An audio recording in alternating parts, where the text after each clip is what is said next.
What's up, everybody? Welcome to another Waypoint podcast recording. We're doing a special sports edition, NBA over-under totals. Normally, we don't really do sports content over here, but I am a huge sports fan. I'm feeling that NBA fever. I know NorZZa over here said that he was looking to do more podcasts, and I was like, you know what? One of the first things me and NorZZa connected on was our shared love of the NBA. So NorZZa, why don't you introduce yourself, what you do, and why you like basketball? Yeah, sure. So my name is NorZZa. I don't make NBA content. I make educational RPG content on YouTube at youtube.com/NorZZa. And yeah, my enjoyment for NBA started when I was a kid. My older brother introduced me to the NBA. He was a big LeBron James fan, and he just followed LeBron everywhere. He still does. He's now a Lakers fan. He was a Cavs fan, then a Heat fan, now a Lakers fan. And so he really started my enjoyment for NBA, and he got me onto Miami as my team, and I never left, unlike he did. Nice. Yeah. For me, I don't usually talk about it too much, but my dad actually played in the NBA for a few years, and so obviously just growing up, like basketball was just a part of my life, like constantly, and so I played it in like youth leagues up until high school, and yeah, it's just so fun to watch, and it's kind of like that way with any live sport, just like being in an NBA arena or something like that is just electric. Like witnessing some great basketball moments live is like nothing else. Like nothing else comes close, honestly. So that's kind of like my quick rundown of my love for basketball. But yeah, so today we are going over win totals, over unders. So we're just going to go through literally all 30 teams, list the win total, and then we'll just each kind of give our viewpoint on why we think they're going to go over or under. And we have categorized this by highest win total down to the lowest.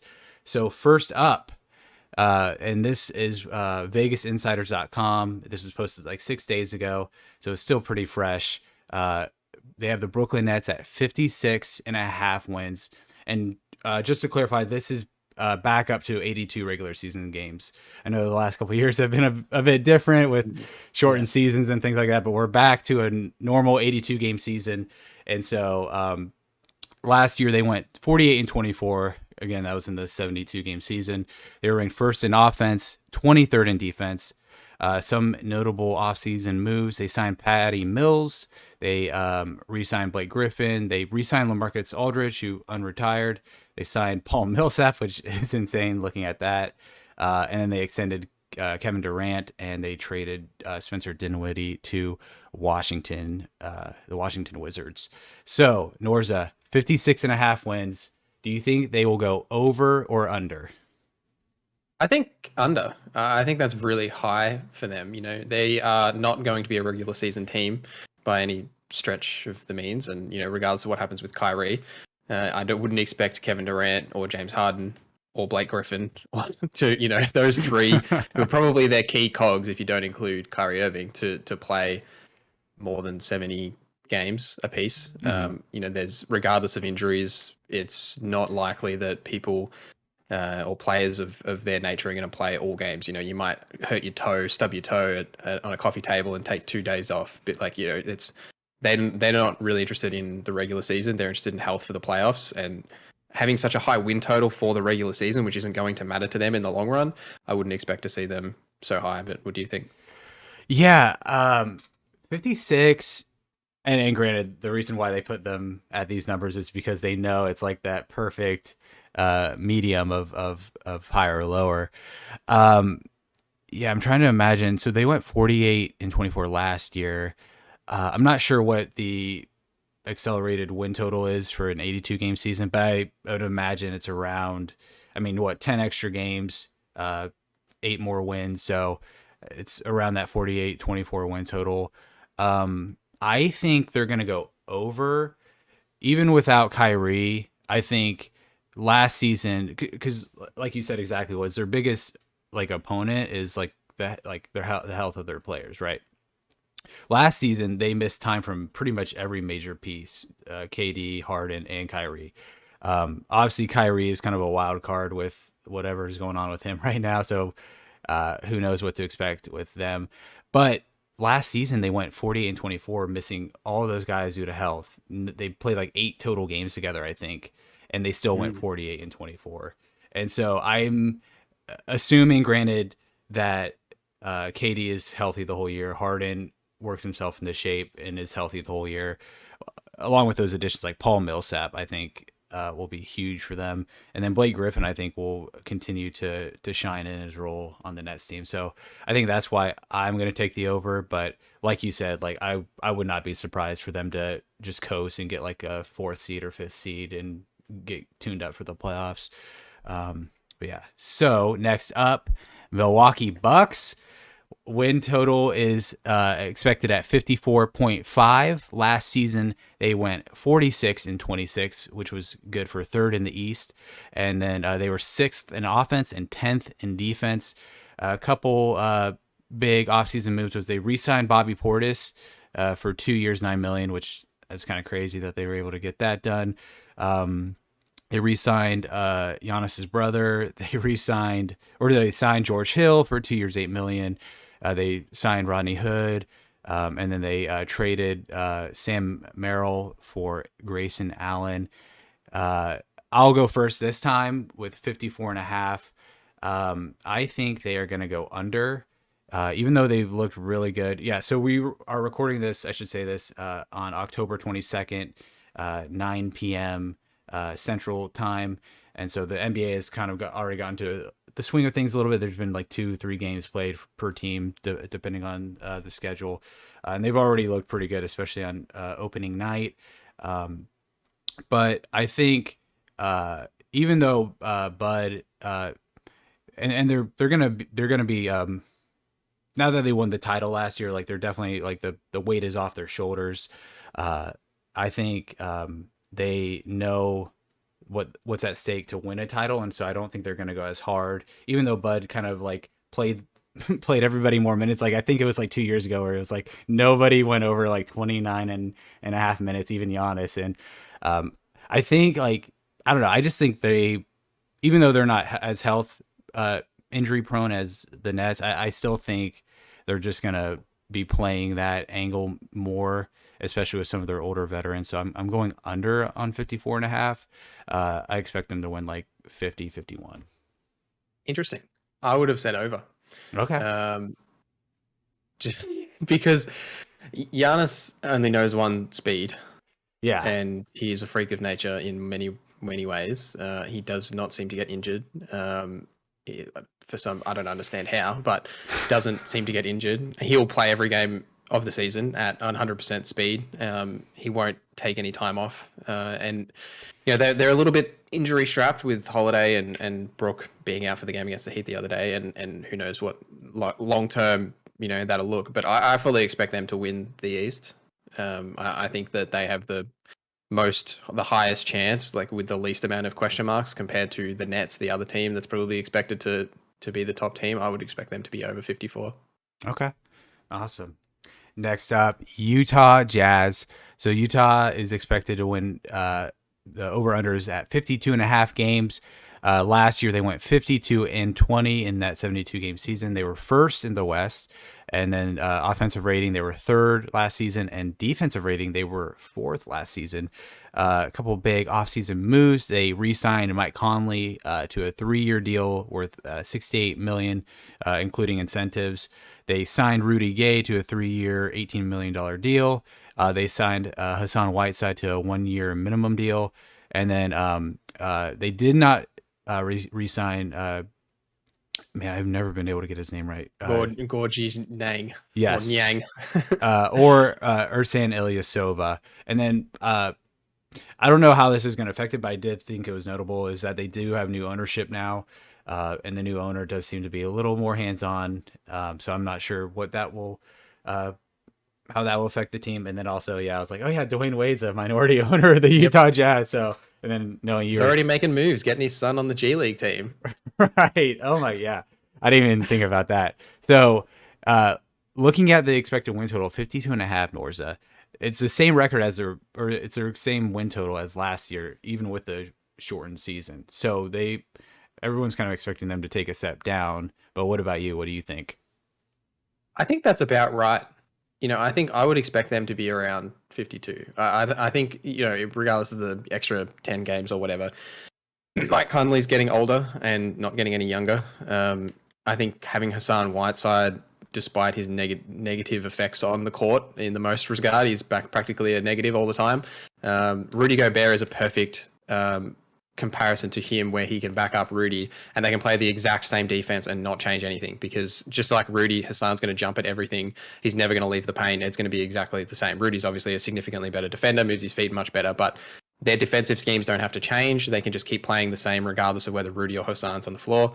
They are a regular season team, true and true. Like, they'll have the same issues that they have every playoffs when we get there. But for the regular season, I would expect them to be around that mark and be very high up in the West.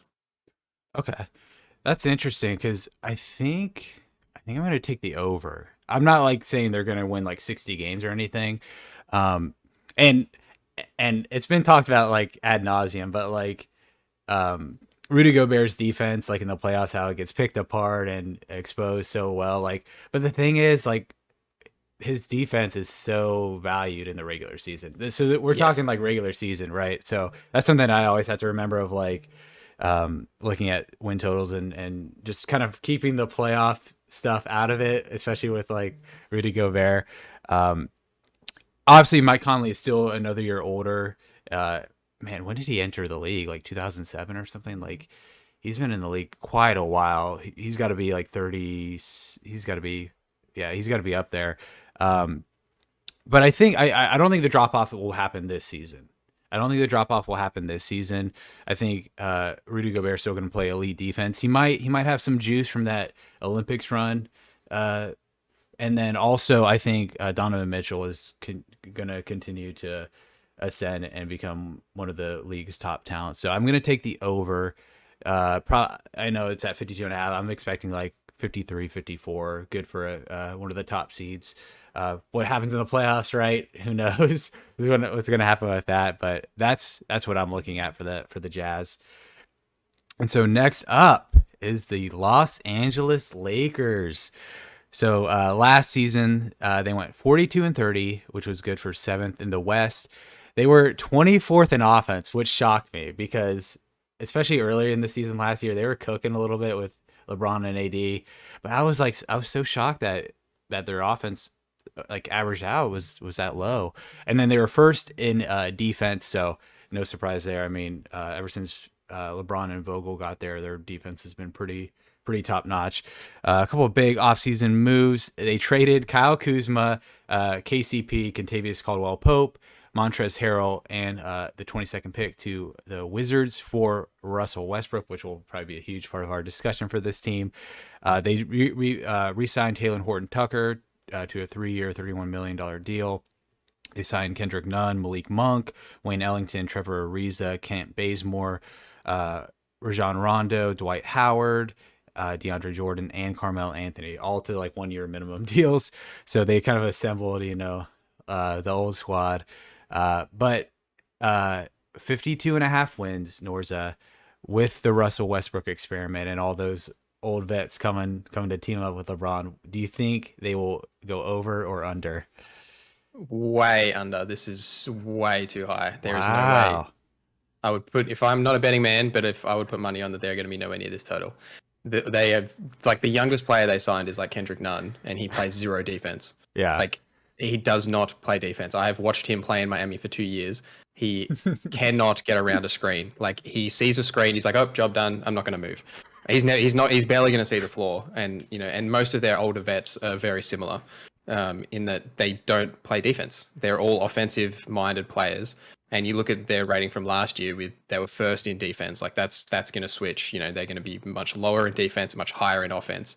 But even regardless of that, you've got a lot of players that have been number one options on other teams that are going to be 4th, 5th, 6th, 7th options on this team. You've got players that are kind of at the end of their career that don't really want to compete to the point of actually getting to the championship. They want to be involved, but they don't want to actually do a whole regular season and a full playoff run with, the way that their bodies are. Like, we've already seen with some of these players start breaking down at other teams before they've decided to join and create this team that would have been fantastic 5 years ago if they were all in their peaks. But I just don't see them really winning anything or being a good team. I don't think Russell Westbrook is a good signing. He still can't shoot. He still is all for himself. Like we saw in that first game, the amount of turnovers and just poor play and defense and offense, he just hasn't changed. And you know, if anyone was ever going to change him into a functional NBA talent, it would have been LeBron James, and that doesn't look like that's going to occur. So I would expect them to be significantly lower than this number. Yeah, I'm the same way. I'm the same way. I definitely think they're gonna go under, right? How much lower remains to be seen, but yeah, I definitely am gonna take the under on 52 and a half. Um, a lot of these signings are interesting.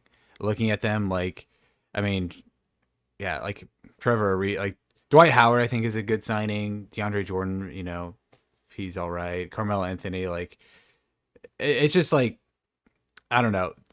The thing with this team, kind of very similar to the Nets, is like health. Like, can LeBron stay healthy? Can AD stay healthy? Can all these old veterans stay healthy? And then, like you already brought up, like, can LeBron mold Westbrook into like an efficient offensive player, right? Because we know he gives effort every night. We know he can get those triple doubles when he wants them, but like, can he play efficient playoff basketball is a big question because, I mean, has Russell Westbrook ever played efficient playoff basketball? Like, if you really think about it, like even going back to like the OKC run in 2010, 2011, like uh or excuse me, 2011, 2012.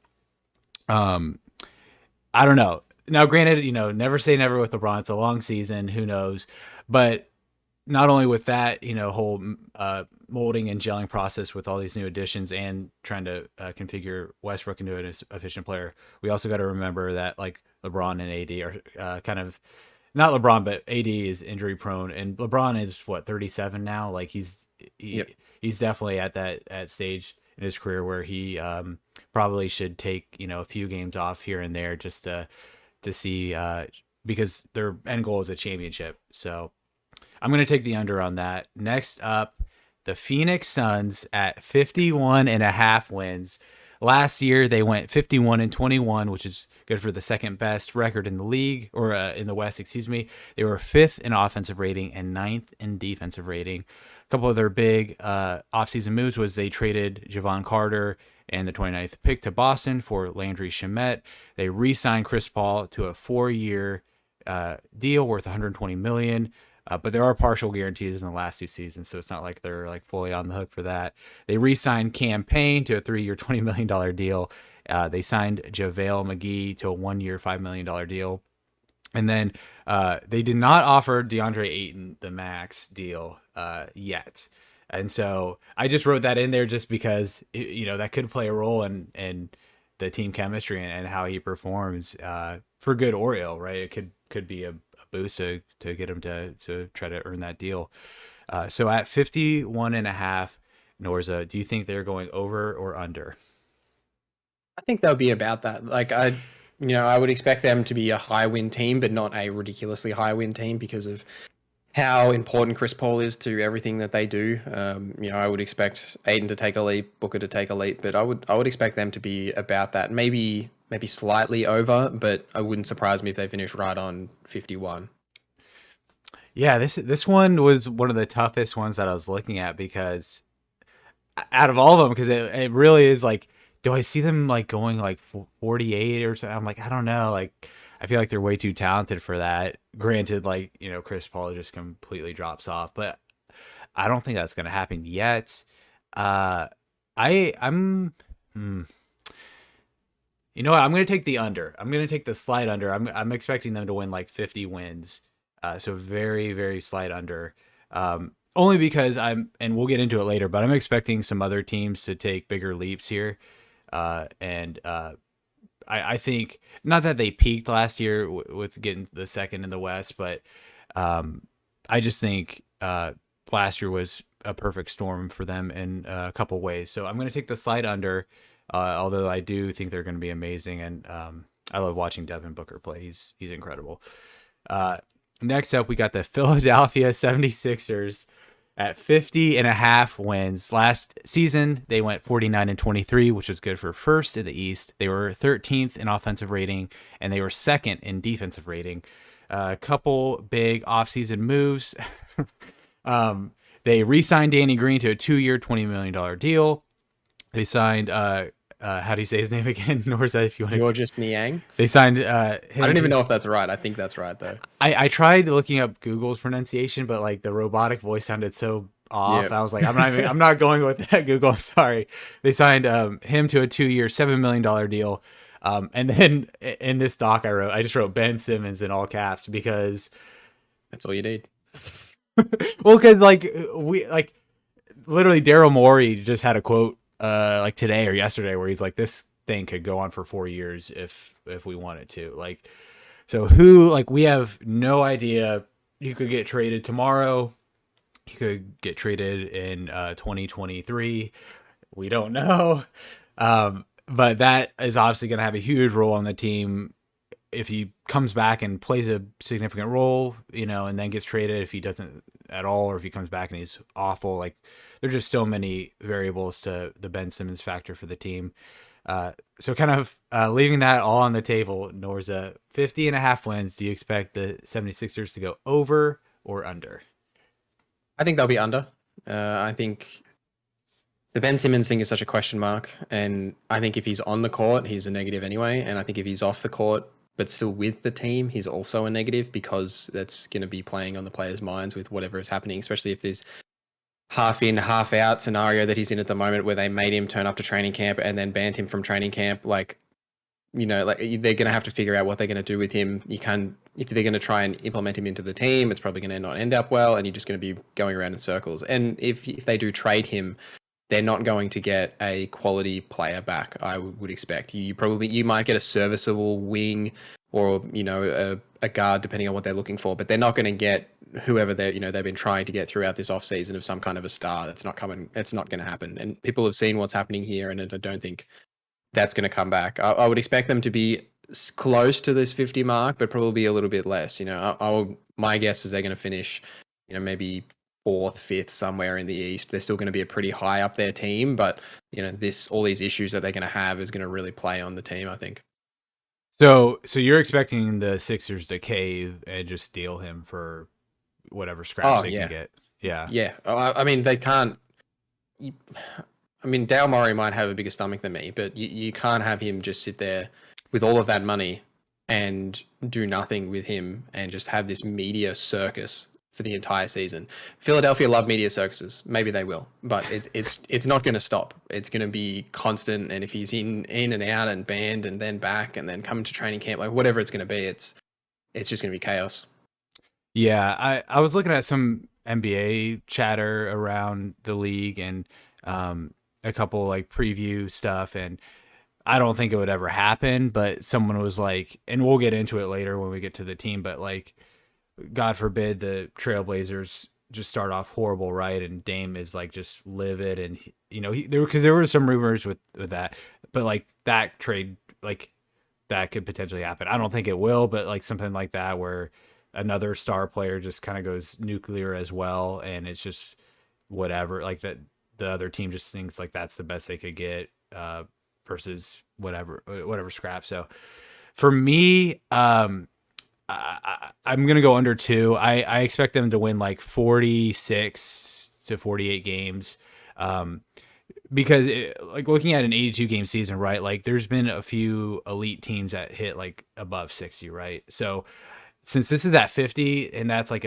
10 games less, like I don't think they're that close to a 60 win team, and so I think they're going to be significantly worse than that, especially without Simmons or whatever happens with that, let alone like Embiid, who has health issues, has had health issues over his career, without Simmons, like that's a huge loss and what their identity was for the last couple of years. So I'm expecting 46 to 48 wins. So I am going to take the under for that as well.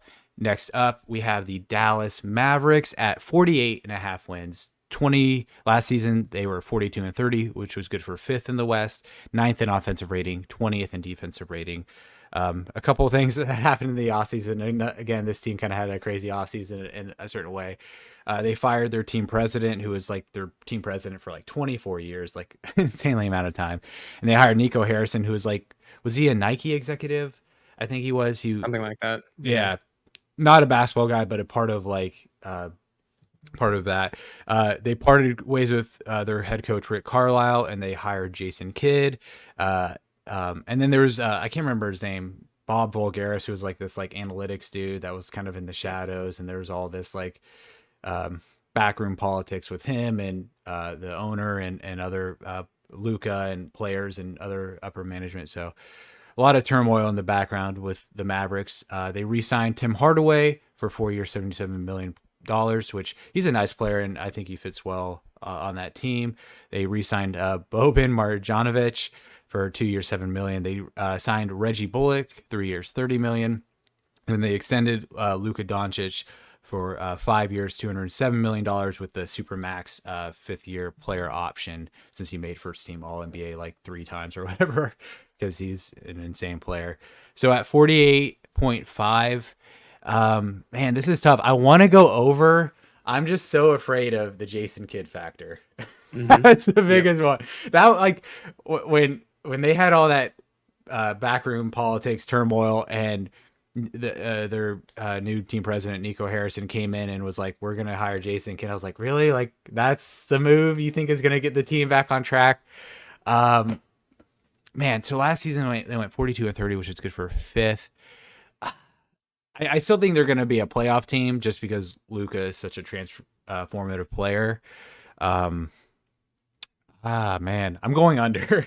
Jason Kidd, I'm sorry. I can't go over, especially at 48.5. Like if you go over and then you're starting to flirt with 50 and whatever with that. So I'm going to go under.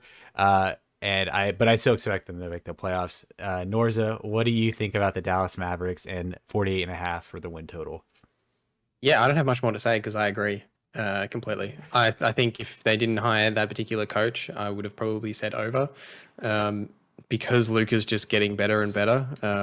And like regardless of everyone else on that team who hasn't really changed drastically, I would still think they were getting better. But he is not a good coach from everything that has been reported and all the alleged discourse that he caused through Milwaukee. I guess we'll see what happens, but I can't bet on a team that's run by him.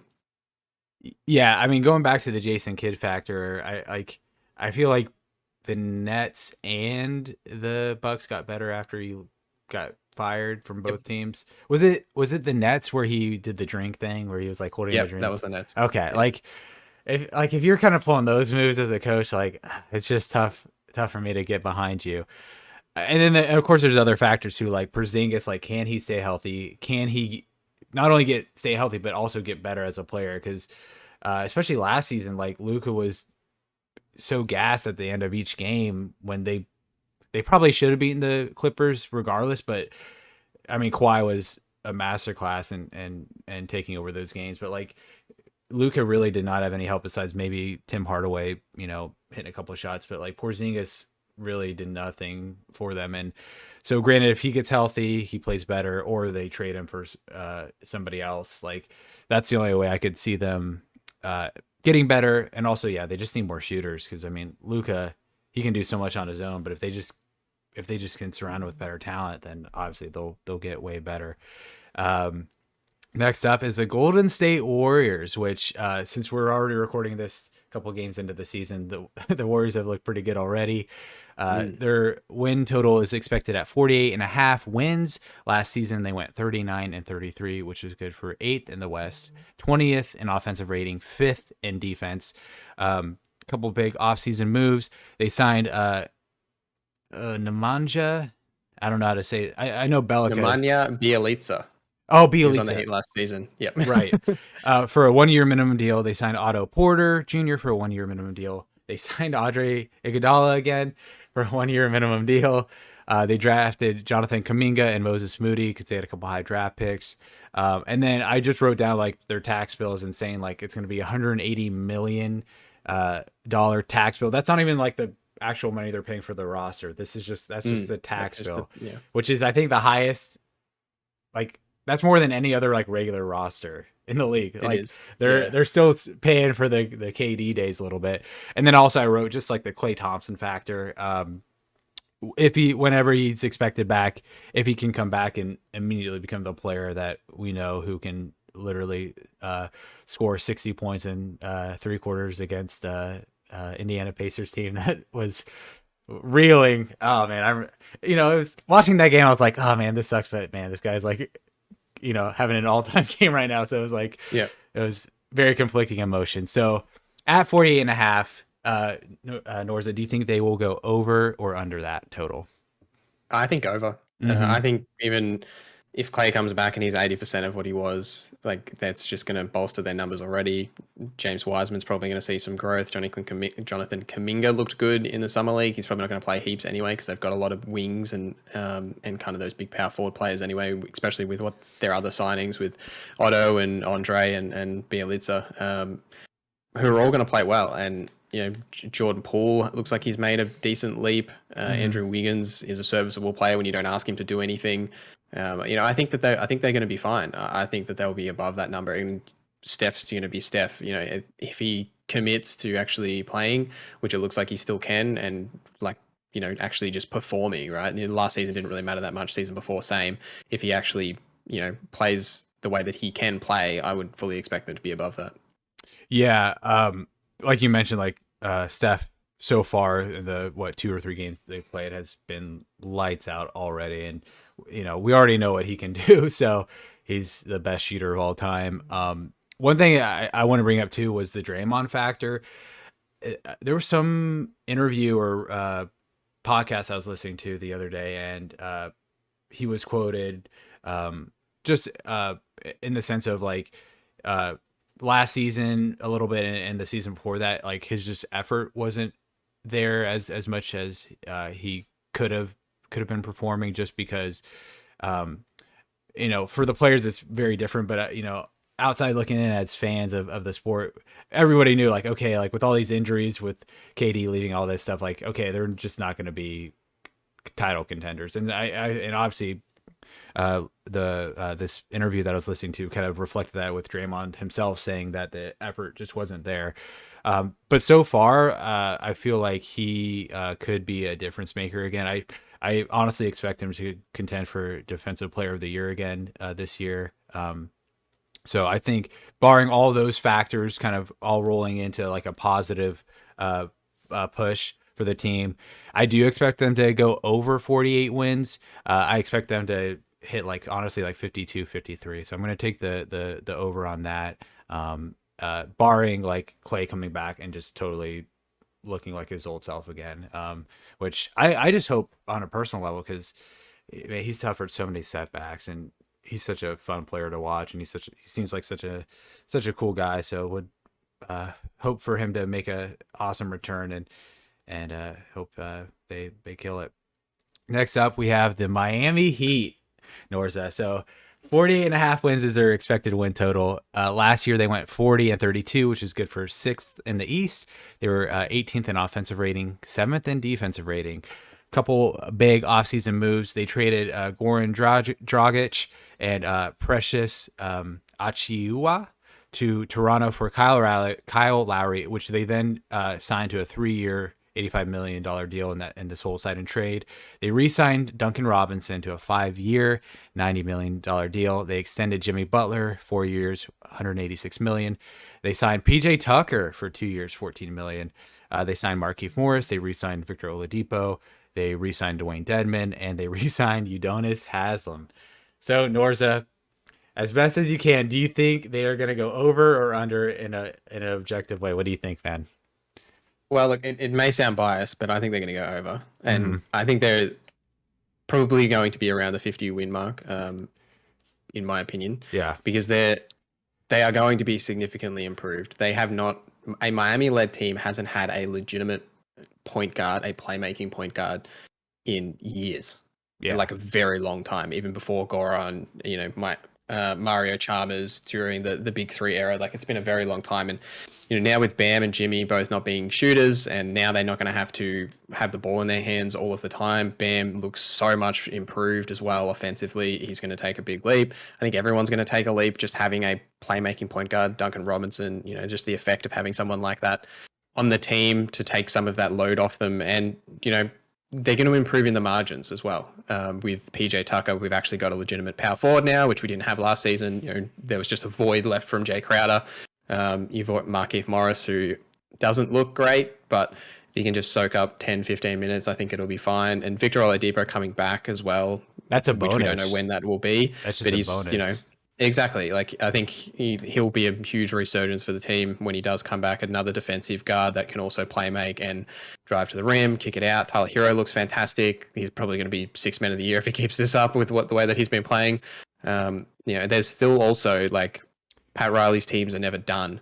And we're going to get to All-Star break, and there's going to be players that need to get waived, and they already have one roster spot still available, and I fully expect them to fill that with someone just to bolster this roster like they always do when they think that they've got a chance, and so I would fully expect them to be above this number. Yeah, I'm as much as it pains me to say, although like I'm still suffering from the LeBron days of yesteryear. I'm taking the over easily with this team. I think. Just like off my gut feeling, I think they're going to be the third best team in the East, just with Brooklyn and Milwaukee in the 1 and 2 slots. Like you said, like Kyle Lowry is such a winning player, and I think he's going to be huge for you guys. And then kind of like what you said too, like having like players like Victor Oladipo, like I mean, what man is he for you guys? Like 12th man or something? Like he's so deep on your team, and if he comes back and is a shade of what he was in that one Indiana year, then that alone is going to make your team so much better. PJ Tucker is such a winning player, hard-nosed defense. Like, you guys, extending Jimmy Butler, re-signing Duncan Robinson, and Tyler Hero he had a rough year last year, so to speak, when you say, and so like it can't get much worse than that, right? So you expect him to just get a little bit better from that, like, so everything is trending up for you guys, and I'm expecting like 54, 55 wins, honestly. Like I think you guys are gonna be real freaking good. So next up, we have the Denver Nuggets at 47.5 wins, which I was kind of surprised that they were this low. Last year they were 47-25, which was good for 30, which was good for third in the West. Excuse me. They were 7th in offensive rating, 12th in defensive rating. A couple of big offseason moves. They re-signed Will Barton for 2 years, $30 million. They re-signed JaMychal Green, 2 years, $16 million. They re-signed Austin Rivers for a 1-year minimum deal. They signed Jeff Green for 2 years, $9 million. They did not re-sign Paul Millsap or JaVale McGee. And then they extended Aaron Gordon for 4 years, $88 million. And then they extended Michael Porter Jr. for 5 years, $173 million. So do you expect the Nuggets to go over or under that 47.5 win total, NorZZa? Way over.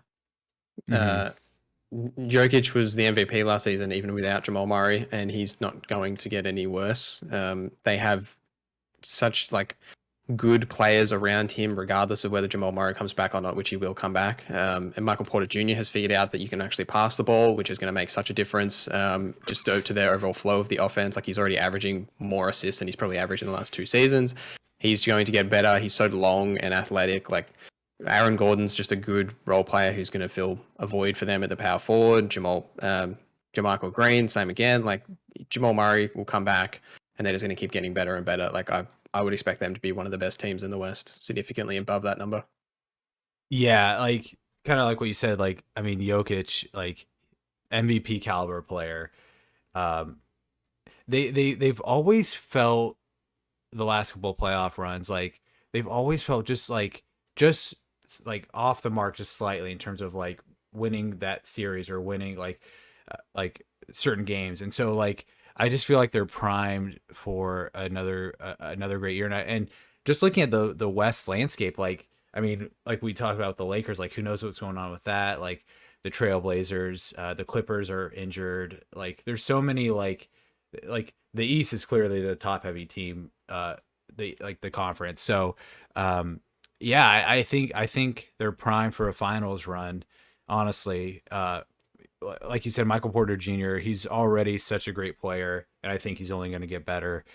So I'm going to take the over easily too. I'm expecting them to win like 55 games or something like that. I think they're going to go over this easily and be one of the teams to beat in the West. Next up is the Atlanta Hawks at 47.5 wins. Last year they went 41-31, which was good for fourth in the East.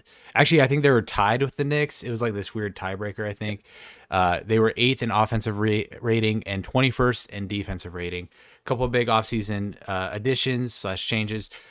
They made Nate McMillan their permanent head coach after he was interim during the year last year. They extended Trae Young to a 5-year, $170 million supermax. They extended Clint Capella for 2 years, $43 million. They traded Chris Dunn, Bruno Fernando, and a future second-round pick for Delon Wright.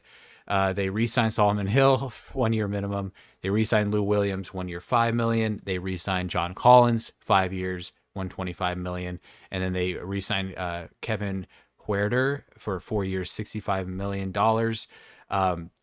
So do we expect them to go over 47.5 wins? I'll let you go first because yeah, I just want to hear what you have to say about the Hawks. Over or under for 47.5? So you can steal my homework. No, here, actually, I'll go first, okay? Because I'm my view of this team is a little shaded just because of the whole Nate McMillan thing. Yeah. Because they clearly had a big turnaround when he was made head coach. And one of the questions I wrote was, is last season their ceiling? And honestly, I believe it is, especially in this current climate with the Bucks still being a powerhouse and Nets assuming they're going to be healthy and be just utterly dominant. Heat making moves, ascending, things like that. I just don't think they are going to, because they had a lot of breaks with injuries and things like that. I just don't think they're going to be any better. And granted, like I said earlier, I'm kind of talking about playoffs. 47.5. Yeah. I'm gonna go over actually. I know I kind of said all these negative things, but they re-signed all their core guys that were a part of that run last year. So I do think they're gonna go slightly over, like 49, 50, right at that cap. But yeah, playoff success we'll see. But yeah, I'm expecting a slight over on the Hawks team.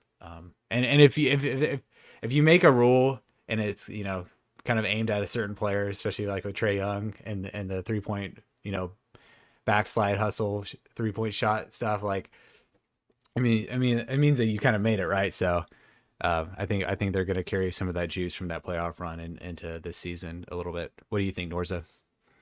Yeah, I think they're over. I think they're probably the fourth best team in the East. Like playoffs aside, I think they're probably a second round out. Simple enough. But they're going to have DeAndre Hunter back. Cam Reddish is back. They're looking good. Yeah, they were really short of wings in last year with all these injuries, and having both of them back will mean that Solomon Hill doesn't have to play 20 minutes when he's more really just a veteran presence. Kind of like just that bench role where he's just talking to people. That's what he's really there to do, not play that many minutes. And I think that they'll be great in the regular season. Trae Young will do Trae Young things. John Collins will jump over people. It'll be exciting, and they'll finish probably fourth in the East above that 47.5 mark, and they'll be a relatively difficult out, but I wouldn't see them going far in the playoffs.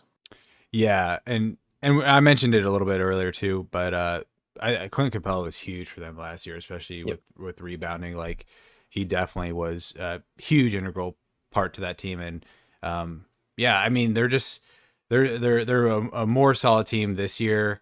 I just think they just won't have as much success just because of the certain breaks that happened specifically with injuries to other teams last year. So yeah, like you said, second round out, they'll go up against Milwaukee or Brooklyn and lose in like 6 games or something like that. So but yeah, I mean, Trae Young he's so fun to watch, man. Next up, we got the Boston Celtics at 45.5 wins. Last year, they went 36-36, seventh in the East. They were 10th in offensive rating, 14th in defensive rating. A couple offseason moves. I remember when this happened. This was wild, but Danny Ainge resigned as team president, and then Brad Stevens was named as their new team president. And then he hired Ime Udoka as head coach, first-time head coach. They traded Kemba Walker, the 16th pick, and a future second-round pick to Oklahoma City for Al Horford, Moses Brown, and a future second. They traded Moses Brown to Dallas for Josh Richardson. They extended Marcus Smart for a 4-year, $77 million deal. They extended Josh Richardson for a 1-year, $12 million deal. They extended Robert Williams, a.k.a. Time Lord, to a 4-year, $48 million deal. They signed Enes Kanter back again for a 1-year minimum deal. And they signed Dennis Schroeder to a 1-year, $5.9 million deal, that mid-level trade exception, which, you could say what he is as a player, but I think for that value, I think is really good. So 45.5 wins. NorZZa, over or under? Slightly over, ever so slightly. I would expect them to be a decent team because they have Jaylen Brown and Jason Tatum, and they're both great players. But their players around the margins are just so hit and miss. They have good games, they have bad games, and they just seem to fluctuate so much. I would expect them to be about that mark, and the new head coach factor as well, but probably slightly more than 45, but nothing drastic.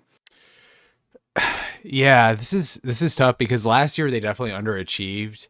Because like we talked, like 10th in offensive rating, that's good. 14th, that's average, right? But they literally went 500, and so I don't think they're going to go 500 again. And the 45.5 is slightly above a 500 record. Man, this is tough because I don't want to go under because I don't think they're going to be a 500 team. So I'm going to go slightly over, but like literally like 46 wins or something. Like I don't think they're going to be a top team, a contending team, but I do think they'll be a solid playoff team. Like in terms of they're not going to have to do the play in. Like I think they'll be like 6 or something. And Jaylen Brown is going to continue to grow. He had an awesome year last year. The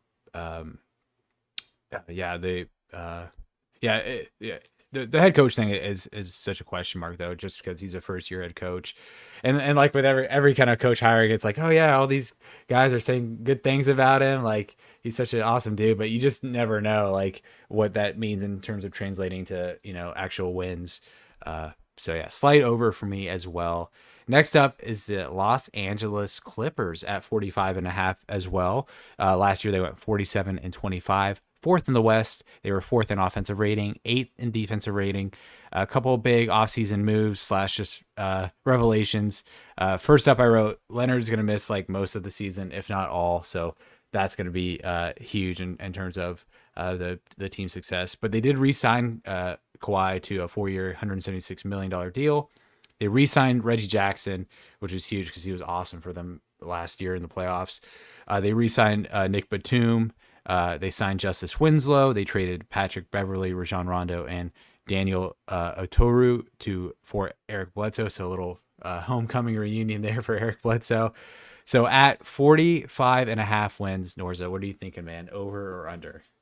I think under. I think they're a 500 team. I think they're going to be in and out of injuries all season. I don't think the players that they have traded for or re-signed and picked up are enough to fill a void that's going to be left with Kawhi. PG is not going to be a star like he was in the playoffs and carry them the way that he did. I would expect them to be pretty much a 41 or 41 team. Yeah, I'm expecting a huge under, honestly. I think they're kind of going to go like the Toronto Raptors route of last year, where Raptors kind of realized, okay, we've got some injuries.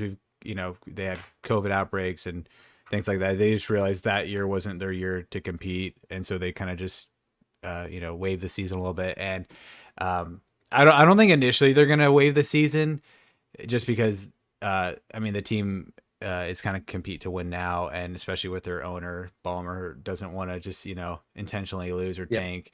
And obviously that's never the intention for any team typically.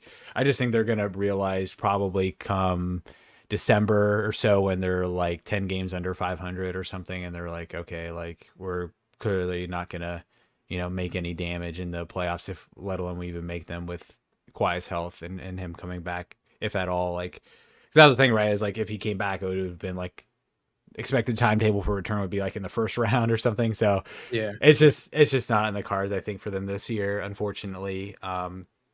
It was fun to watch them last year give it their best, but I'm expecting them to win like 35 games. I'm taking the huge under, unfortunately. Next up is the Portland Trailblazers, 44.5 wins. Last year they went 42-30, which was good for the sixth seed. They were second in offensive rating, but 29th in defensive rating. A couple offseason moves. They fired their head coach, Terry Stotts, and then they hired Chauncey Billups. They re-signed Norman Powell to a 5-year, $90 million deal. They traded Derrick Jones Jr., a top 14 protected 2022 first-round pick for Larry Nance Jr., and then they signed Cody Zeller to a 1-year minimum deal. 44.5. Man, I feel like everyone with the Trailblazers has been doubting them year after year, and then they somehow continue to buck expectations and do better than everyone thought they would. But kind of like what I said earlier, I think this might be the year where they kind of bottom out a little bit, because just my gut feeling, I don't think Chauncey Billups is going to be this transformative head coach, let alone whatever X's and O's he brings to the table. But all that baggage that he's bringing to the team, like immediately when he got signed to the team and all that stuff started coming out, I was like, okay, like how is this going to transform to a positive experience for the team in terms of actual performance? I just don't see it.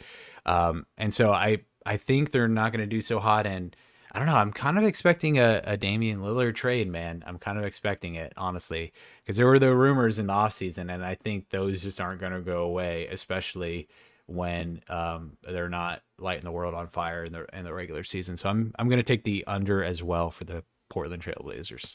What about you? I don't think Damian Lillard's going to get traded, but I think they'll be significantly under that figure. Chauncey Billups, we've never seen him coach. We don't know what he's going to be like as a coach. But even regardless to that, they have a single defender on the team, Robert Covington, and that's it.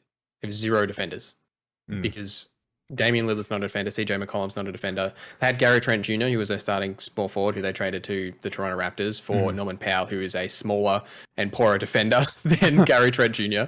And, Derrick Jones Jr. in that trade as well for Larry Nance Jr., who's also not a defender. They not like they've ever been great at defense, but you've still got to be serviceable enough. And I don't think Damian Lillard scoring 30 points a game is going to carry you to any kind of wins when everyone else has a turnstile on defense. And it wouldn't surprise me if this is absolutely the year that they do fall off. And I almost expect them to. I don't think Damian Lillard's going to get traded.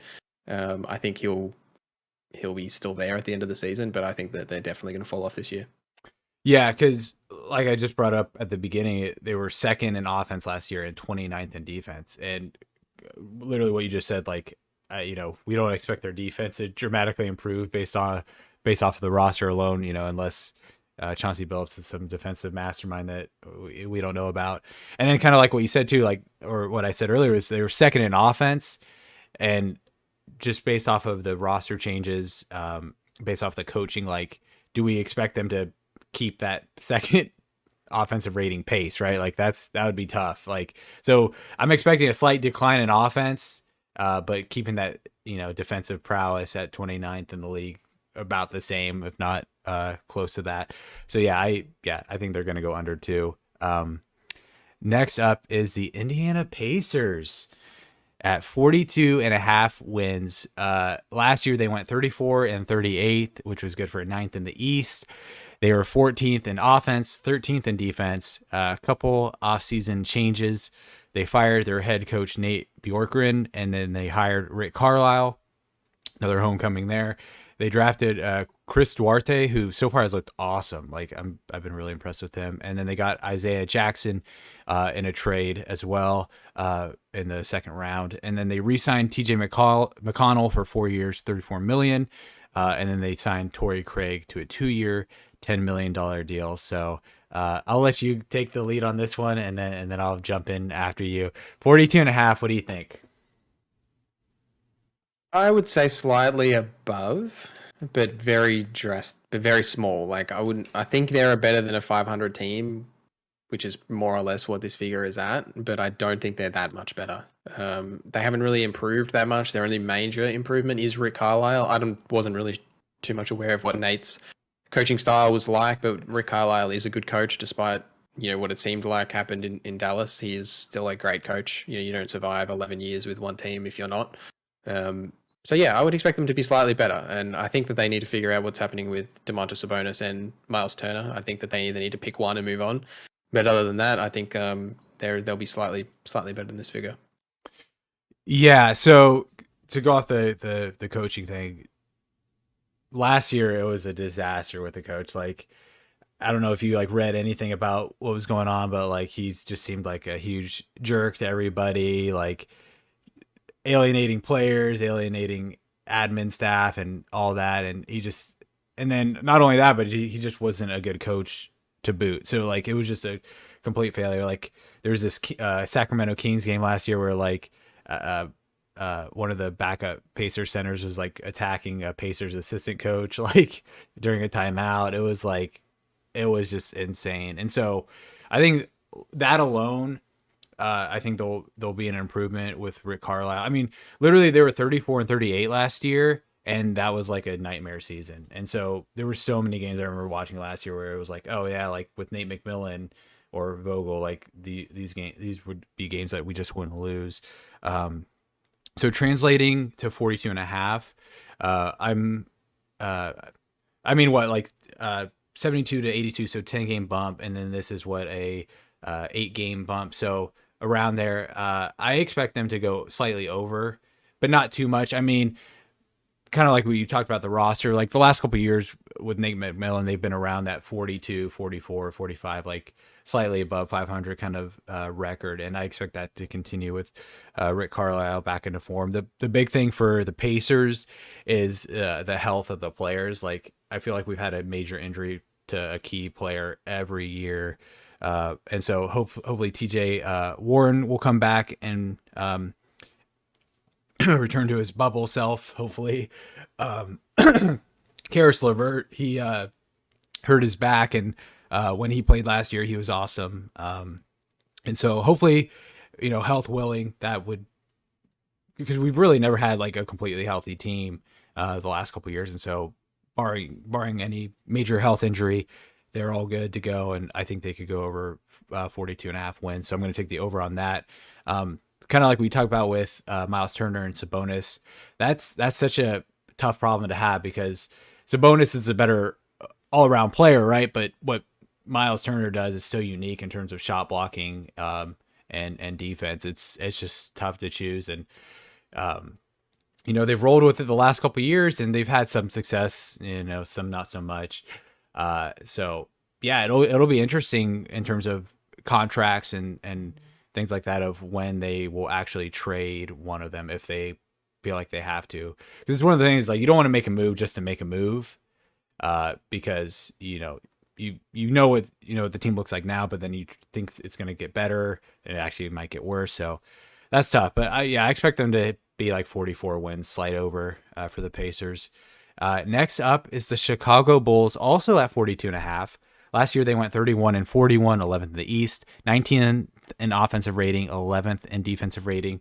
A couple of big offseason moves. They signed and traded for Lonzo Ball, 4 years, $80 million. They traded Thad Young, Al-Farouq Aminu, a future second-round pick to San Antonio for DeMar DeRozan. That was their big move. And then they signed him to a 3-year, $82 million deal. They signed Alex Caruso to a 4-year, $37 million deal.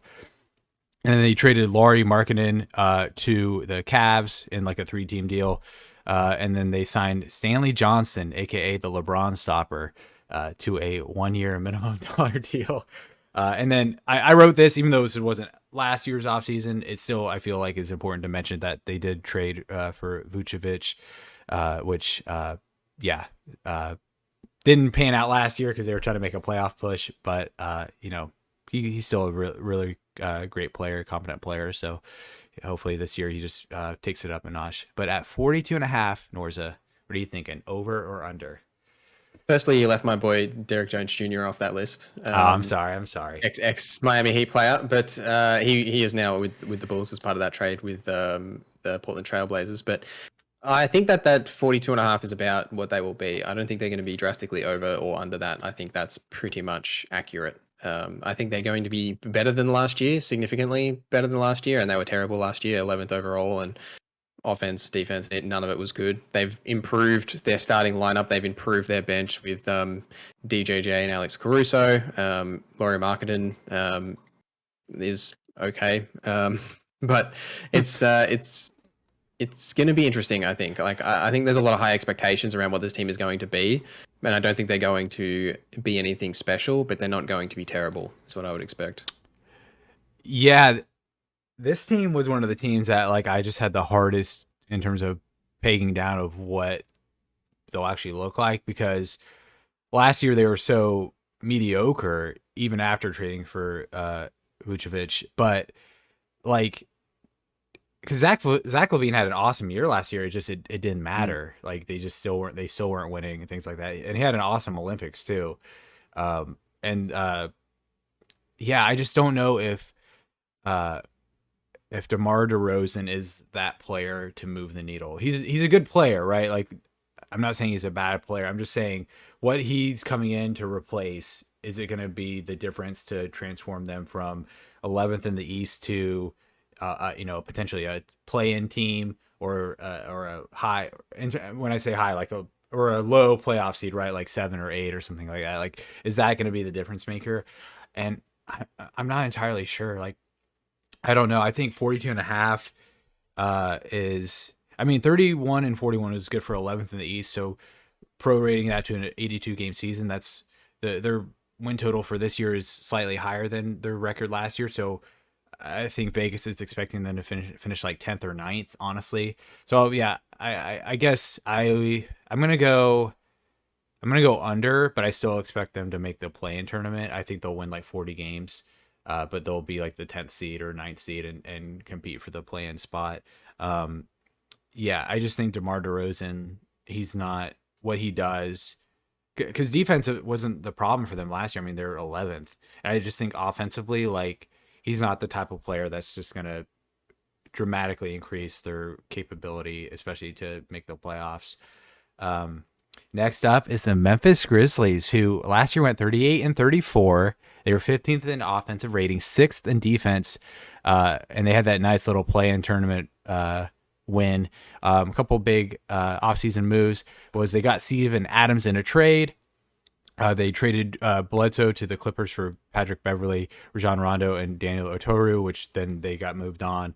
And then another big thing that just happened like 2 days ago was they signed Jaron Jackson Jr. to a 4-year, $105 million contract extension. So he's another great young player that is looking to explode and make significant improvements. So 41.5, which is based off the record last year, is actually a slight dip. So do you think they are going to go 41.5 win total, over or under? No, I think they're going to be significantly better than last year. I Really? think Ja Morant's going to take a typical leap that he will continue to do.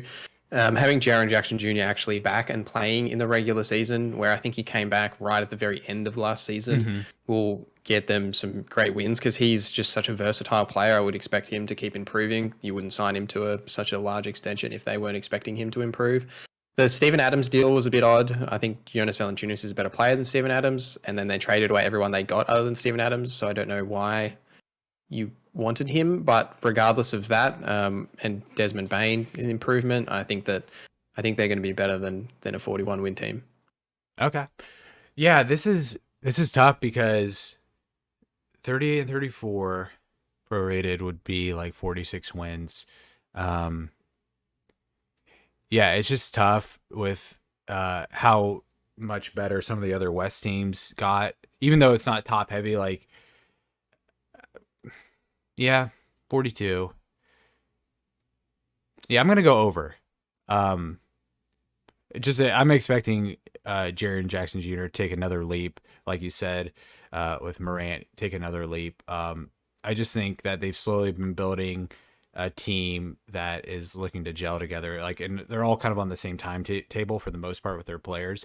And then I didn't write this down, but I remember reading it today. They have like 30 million in cap space or something, so they have a ton of room to either make a move to get another player. And so I mean, yeah, Morant is so fun to watch. It was like 2 years ago, the first play-in tournament when they almost beat the Trailblazers, and that was like my first time like watching a Grizzlies game, and I was just blown away. And so I'm gonna take the slight over too, although I expect them to be slightly above 500, which leads us to our next team, the New York Knicks at 41.5. Last year, they went 41-31, which is tied for fourth in the East with the Atlanta Hawks. They were 23rd in offensive rating. They were third in defense. A couple of big offseason moves. They signed Evan Fournier to 4 years, $73 million. They re-signed Derrick Rose, 3 years, $43 million. They re-signed Nerlens Noel, 3 years, $28 million. They re-signed Alec Burks, 3 years, $30 million. They re-signed Taj Gibson, 2 years, $10 million. They got Kemba Walker for 2 years, $18 million.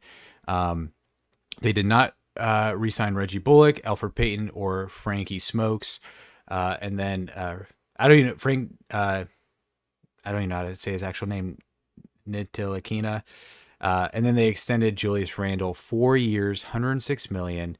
I'm gonna go first, and I'm expecting the under. I think the team peaked last year, kind of like with the Hawks, how they had some breaks. Like the Knicks had a couple of breaks in terms of the regular season. Like, not that it's like, like a correlation, but like the Pacers massively underperformed last year, and now it's a team that, the last couple of years they were a solid playoff lock, and it seems like that the Celtics massively underperformed, things like that. I just don't think they're going to be as good as they were last year. And then when they got in the playoffs, they got smoked by the Hawks. Like they literally just got completely dismantled.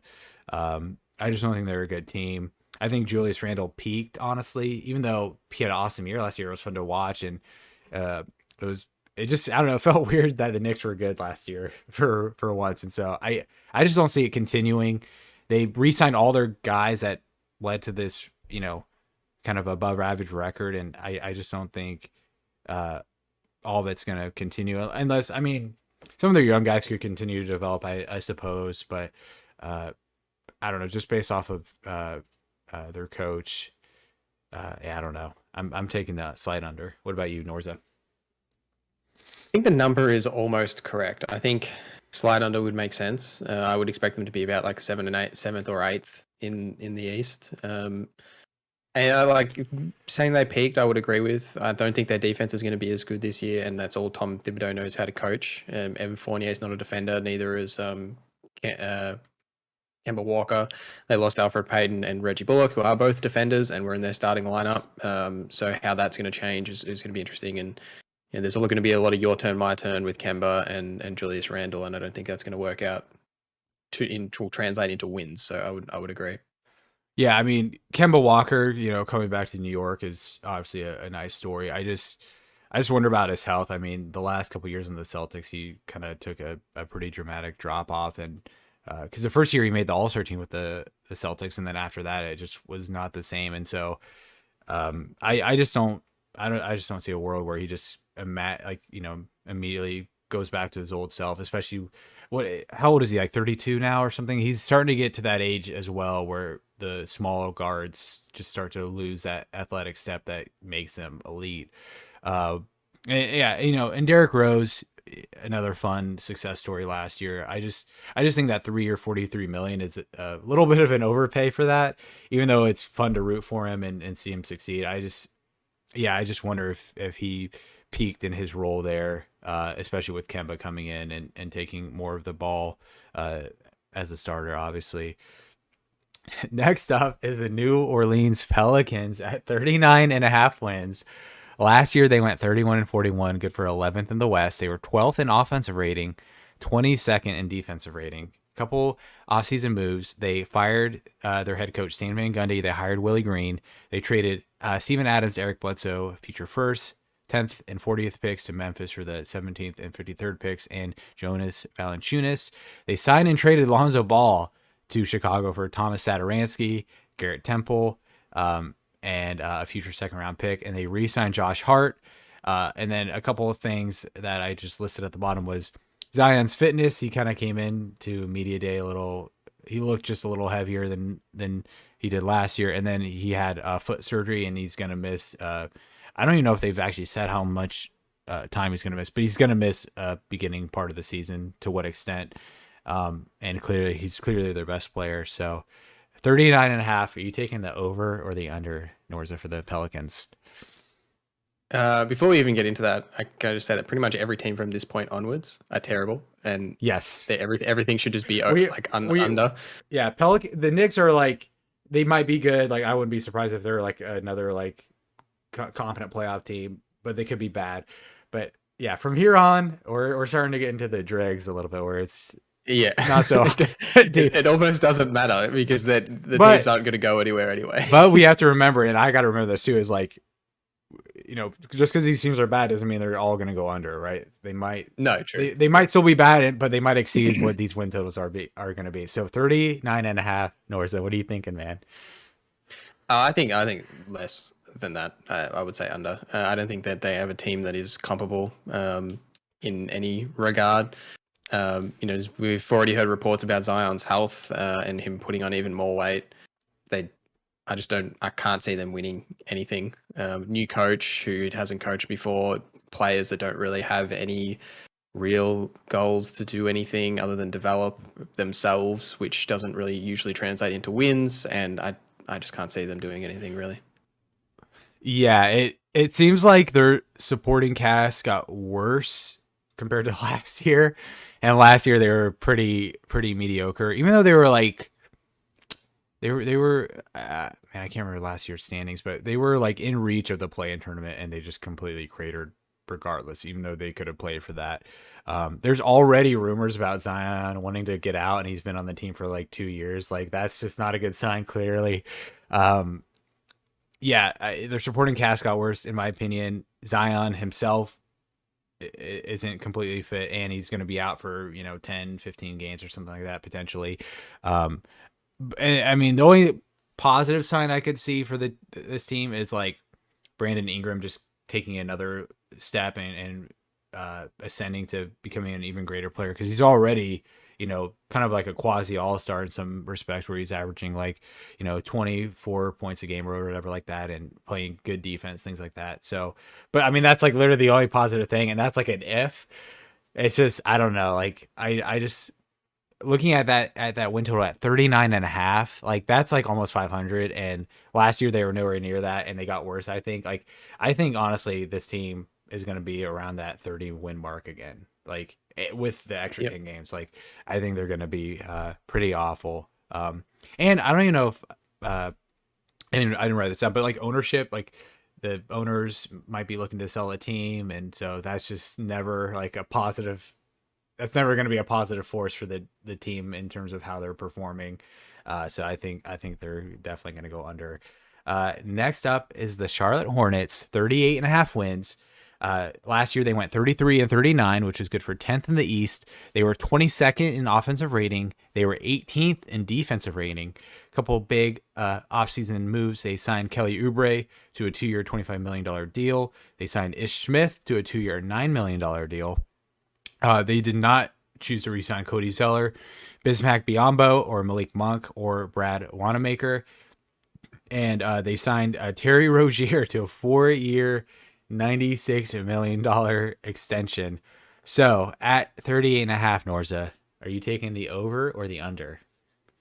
I would say a slight over. Mm-hmm. Maybe like, I don't think they're a 500 team, but I think they're more than a 38 win team. Mm-hmm. LaMelo Ball is going to improve.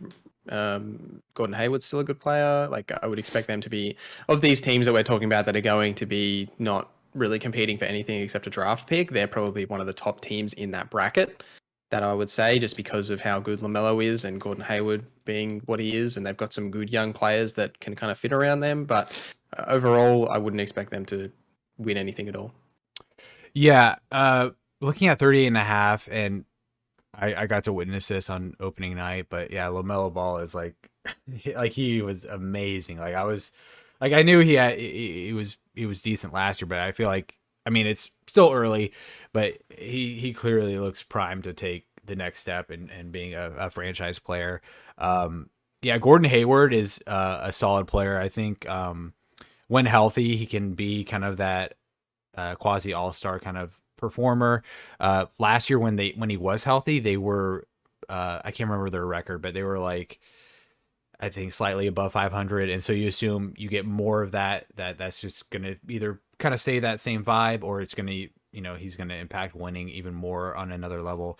They got guys like Mason, was it Mason or Miles? Mason Plumlee, in the offseason signing, and he's a competent veteran role player. So yeah, I think they're looking good so far. I do expect them to go slightly over. They were 10th in the East last year. I expect them to be like, everything's going well for them. They're like 7th or something. Everything doesn't go well, they're going to be 10th again. But I do expect them to be in the play-in tournament at least again for this upcoming year. Next up is the Sacramento Kings. Last year they went 31-41. They were 12th in the West. They were 11th in offensive rating, and they were dead last in defensive rating. A couple of big moves. They drafted PG Davion Mitchell. They re-signed Rashawn Holmes, 4 years, $47 million. They re-signed Mo Harkless for 2 years, $9 million. They re-signed Terrence Davis, 2 years, $8 million. They signed Alex Len, 2 years, $6 million. So at 36.5, NorZZa, are you expecting them to go over that or under that? Under. They're going to be one of the bottom teams again, as always. They've picked up another point guard for some reason with Darian Fox and Tyrese Halliburton. Yeah, there's the Kings are always one of the worst teams, and I don't think that's going to change in any regard because they picked up a nice defensive guard in Davion Mitchell who actually looks all right. Yeah, I mean, De'Aaron Fox, like you would expect him to hopefully take another leap. I mean, he's shown flashes of being an elite playmaker. Halliburton has looked nice for what we've seen. I'm blanking on his name right now, but he was on the Warriors and they signed him to a big deal last year. Harrison Barnes. He had a really good year last year. It just didn't translate to winning. So I just wonder if that's like, that is that the peak for Harrison Barnes, like in terms of performance, and because is it really going to get that much better where they're going to be a transformative team and win, more games than ever before. 36.5 is perfect because, man, I want to go under. I'm going to go under. I'm going to go slightly under. I don't think they're going to be one of the worst teams, but last year they finished 12th. They're going to be like 12th, 13th again. They're not going to be one of the 2 worst teams in their conference, but they're not going to, I don't think they're going to compete for the play-in tournament. I think they have the longest playoff drought in the NBA, like 15 years or something. It was like 2007 or something since they last made it. So, I'm wanting them to be, competent, make the playoffs, just, but it's just not going to happen. I just don't see it. Next up is the Minnesota Timberwolves, 35.5 wins. Last year they were 23-49, 13th in the West, 25th offensive rating, 28th defensive rating. A couple offseason moves. They traded Ricky Rubio for Taurean Prince and a future second rounder. They traded Jarrett Culver and Juancho Hernan Gomez to Memphis for Patrick Beverley. Patrick Beverley, when he was like talking a lot of crap on the Clippers, and now he's on the Timberwolves. Not that there's anything wrong with that. I don't know. They re-signed Jared Vanderbilt for 3 years, $14 million. And then I wrote this down just because it was like such a weird thing, but they fired their team president, Gerson Rosas, who like, there's just some like weird, shady backroom stuff going on with the Timberwolves. Yeah. And so I just, if you're allowing that to kind of fester in your organization, I just don't think that's a good look. And then I wrote it down, even though it was last season. This is going to be his first full season as a head coach, with Chris Finch being a head coach. And I said earlier with who was it? The Celtics, of like people are talking good things about him. People keep saying good things about Chris Finch, and they did do better in that tenure when he took over for the second half of the season. But there's a lot of variables, and this will be his first season. So, but he could be a good head coach. We don't know. 35.5. NorZZa, you taking the over or the under for the Minnesota Timberwolves? I would say under. Under? I don't believe in any of their players other than Anthony Edwards. He's the only valuable player, I think, in their starting lineup. Despite Not even how many Towns? points? No. Wow. I don't see any value in Karl Anthony Towns. It's just my personal opinion. He can put up points all he likes, but it's never translated to wins in any regards. And you look at a player like Jokic, who has very similar play style, and it has translated to wins, despite they've obviously got better players around him. But I think it's a mindset issue, and the fact that he's for numbers and not for wins, and I don't think that's going to change. I would expect them to be below the 35. Yeah. Man, like they're just a franchise that like has suffered for so long that like I just wish they I just I was like, man, if they could like when Jimmy Butler was on the team and they made the 8th seed, I was like, oh yeah, that's like such a fun story. Like I mean they went 23-49 last year, right? Prorated to a 10-game season, that's like what, 28, 29 wins or something like that. They're expecting win totals to go above that, even though they were better with Chris Finch. I mean, 35.5, I don't see them being above 500. And so you're banking on, if you're going over, you're banking on that 36 to 40-ish, win team. And I just don't see that for them. So I'm going to go slightly under 2. I do think they're going to win in the 30s. I just don't think they're going to be a playoff contender, unfortunately. I'd love to be proven wrong, though. I mean, like I said, they've suffered enough, especially the fan base. But yeah, I'm expecting them to be under. And yeah, they finished 13th last year. I expect them to be like 11th, 12th, 13th again in that nether realm where they're not like the bottom team banking for the top pick, but they're not going to be competing for the playoffs. It's tough, man. That's tough for that franchise and fans, but that's how it is. Next up, the Toronto Raptors, 35.5. Last year, they went 27-45, good for 12th in the East. They were 16th in offensive rating, 15th in defensive rating. A couple offseason moves. They drafted Scotty Barnes. They re-signed Gary Trent Jr., 3 years, $52 million. They signed and traded Kyle Lowry to Miami for Goran Dragic and Precious Achiuwa. And then I wrote this down, too, because I was looking at all this like offseason stuff on all these websites, and none of them mentioned it until this like one blog mentioned it. And I was like, oh, this is massive. But they were able to re-sign Masai Ujiri, and I think he actually got promoted to a higher position. And he is such a smart basketball mind, and he helped put that championship team together. So I thought that was a huge win for that franchise to keep him around, clearly. So at 35.5, I'll go first on this one. I think they're gonna go. I think they're gonna go over, but not too much over. Pascal Siakam's hurt, right? He's not going to be starting the season. Yes, correct. Yeah, so barring that in mind, although it was great for them to play back in their home stadium, that was awesome to see. Last year was such a nightmare for them for more reasons than one, with playing in Tampa Bay. I just don't think they're going to be a contender again like they were in previous years, even post Kawhi when they were like the 3rd or 4th seed or whatever. Like, I just don't see it in the cards for them. I think this is another year, like I mentioned earlier, like this is another draft year where they're going to try to get a good pick and take someone nice that could help them compete again. What about you? What do you think? I think over as well. Maybe by slightly more than it seems like you think, because they've got a lot of interesting players. They're in this weird mix of, they've got some really interesting young players, and Toronto are very good at developing players. We've seen what happened with Siakam. Precious looks great, which is strange because he didn't look this good in Miami. They're very good at developing players. Scotty Barnes looks great as well. They're going to have a really interesting choice when Siakam comes back. with this starting lineup because both OG and Scotty look like they deserve to be starting, and you've got to fit Siakam in there somewhere. And that's a good problem to have, especially for a team that is expected not to be going anywhere. To try and figure that out, do they trade one, keep one? What's the long-term plan? But I expect them to be in the upper area of this lower bracket. So over 35 wins, and they'll still be a fun team. I would fully expect them to be fun to watch with the players that they have. Do you think they'll make the play-in tournament? I could see it for sure. I think they might be just on the border of it. They may make it, may not. Might require a slip from some of the other teams, but I think they'll be around that point.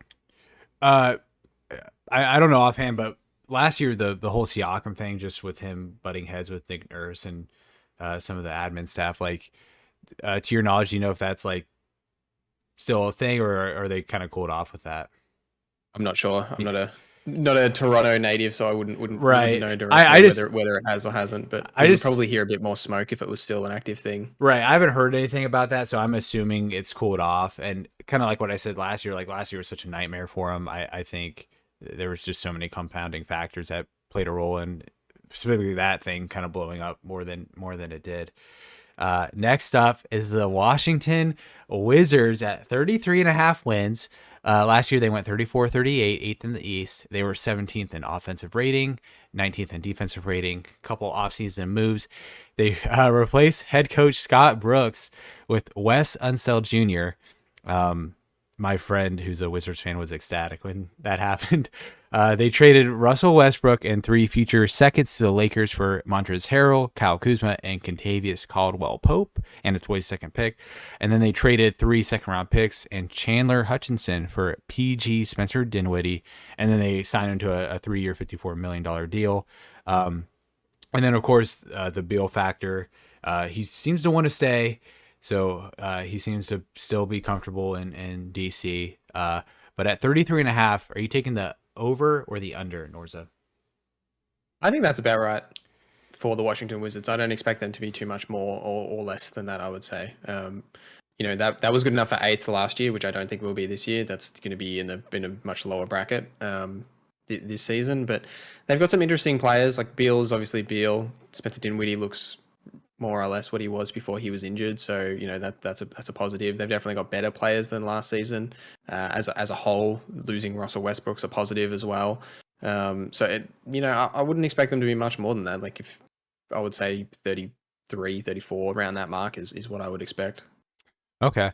So just based off of their roster, like last year they were so top heavy with Beal and Westbrook, like you don't think the added depth is going to translate to becoming a better team overall? Not really. No, I don't think so.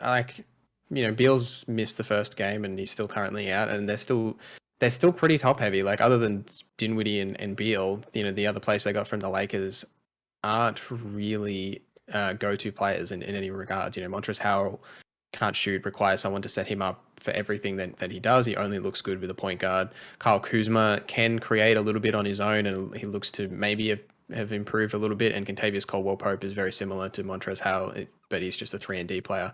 He can't really do anything on his own. So if you lose Spencer Dinwiddie or Beal or both, I wouldn't expect them to really go anywhere. Yeah, I'm going to take the over, but I'm not like, yeah, kind of like with the Beal. It's like, how long is Beal willing to stay in this like kind of environment in terms of like a winning environment, right? Like they're not going to be a championship contender anytime soon. So I just don't see how he's going to be cool with that. And not that he's going to cause a stink or anything and want to get out. I just don't think they're going to be a contender. And so I think slightly over, like I expect them to win like 36 games or something. Like they're not going to be one of those bottom in terms of like, they're not going to be a completely terrible team, but I just don't see them competing for a playoff spot. I mean, they were 17th and 19th in offensive and defensive respectively.